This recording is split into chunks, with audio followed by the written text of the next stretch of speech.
പ്രമുഖ ചരിത്രകാരൻ കെ.എൻ. പണിക്കർ അന്തരിച്ചു. തിരുവനന്തപുരം പട്ടം SUT ആശുപത്രിയിൽ വെച്ചായിരുന്നു അന്ത്യം. വിടവാങ്ങിയത് നവതി ആഘോഷം പരിപാടി മന്ത്രി ആർ ബിന്ദു അല്പസമയം മുൻപ് പ്രഖ്യാപിച്ചിരുന്നു. നാളെ 10 മണി മുതൽ ജവഹർ നഗറിലെ വീട്ടിൽ പൊതുദർശനമുണ്ടാകും. സംസ്കാരം നാളെ വൈകിട്ട് 4 മണിക്ക് ശാന്തി കവാടത്തിൽ നടക്കും.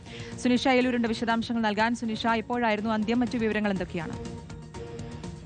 ശ്രുതി, അല്പസമയം മുമ്പാണ് തിരുവനന്തപുരം പട്ടം SUT ആശുപത്രിയിൽ വെച്ച് അദ്ദേഹം മരണപ്പെട്ട വിവരം ലഭിക്കുന്നത്. അതായത് ഈ പറഞ്ഞതുപോലെ നവതി ആഘോഷിക്കാനിരിക്കുകയായിരുന്നു. അല്പസമയം മുമ്പ് തന്നെ മന്ത്രി ആർ ബിന്ദു വാർത്താ സമ്മേളനം നടത്തി കെ.എൻ. പണിക്കരുടെ നവതി ആഘോഷ പരിപാടികളും പ്രഖ്യാപിച്ചിരുന്നു. അതിനിടയിലാണ് ഇപ്പോൾ ആശുപത്രിയിൽ വെച്ച മരണ വാർത്ത അറിയുന്നത്. നേരത്തെ തന്നെ ചില ശാരീരിക ബുദ്ധിമുട്ടുകൾ കാരണം ആശുപത്രിയിൽ പ്രവേശിപ്പിച്ചിരിക്കുകയായിരുന്നു. ഏതായാലും നാളെ 10 മണി മുതൽ ജവഹർ നഗറിലെ വീട്ടിൽ പൊതുദർശനത്തിന് വെക്കുമെന്നുള്ളതാണ് നിലവിൽ അറിയാൻ കഴിയുന്നത്.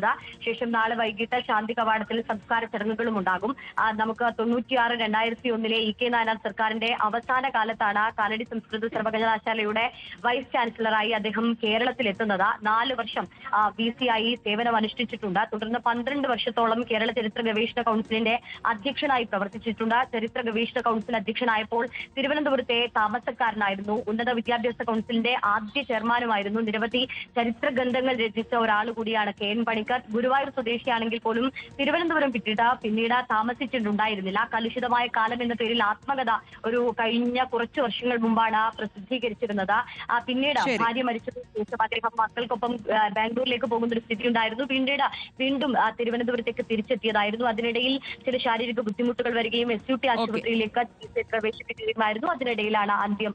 ശ്രുതി, ആധുനിക ഇന്ത്യയിൽ പ്രമുഖ ചരിത്രകാരനാണ് വിടവാങ്ങിയിരിക്കുന്നത്. കെ.എൻ. പണിക്കർ അന്തരിച്ചു എന്നുള്ള വിവരമാണ് ഈ ഘട്ടത്തിൽ വരുന്നത്. സുനിഷ അയലൂരാണ് വിശദാംശങ്ങൾ നൽകിയത്. ഇടവേള.